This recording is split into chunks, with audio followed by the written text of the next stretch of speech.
Hi everyone, আমি শান্তনা। আবার একটা মজার মুহূর্ত নিয়ে চলে এসেছি। এই মিনি ফিস্টটা ছিল আমার সিএ4 এক্সামের সময়। এক্সামের ফাঁকে এই এত দুষ্টুমি করেছি। প্রথমেই যাকে দেখছো অনেক ফোন হাতে নিয়ে, ওটাই আমি।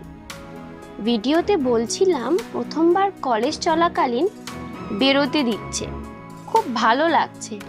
আমাদের হাতে 2 ঘন্টা মতো সময় ছিল, তাই আমরা কলেজের পাশে নান কচুরি কিনে ঝিলপাড়ে মজা করতে করতে খেলাম।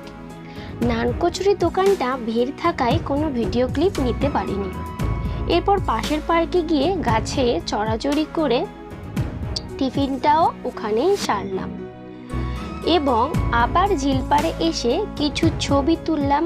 আর আমার 2 বন্ধু দেখো জলের মধ্যে বসে ফিশ পেডিকিওর করার চেষ্টা করছিল, কিন্তু চেষ্টা করাটা বৃথা। তারপর হাতে সময় কম থাকায় দৌড়ে দৌড়ে কলেজে ঢুকলাম এবং এই সুন্দর মুহূর্তটার নাম দিলাম মিনি ফিস্ট। সব মিলিয়ে অনেক মাতলামি করেছি, মজা করেছি, এইভাবেই দিনটা কাটলো। ভিডিওটা ভালো লাগলে please like, comment, share and subscribe করবেন। Thank you.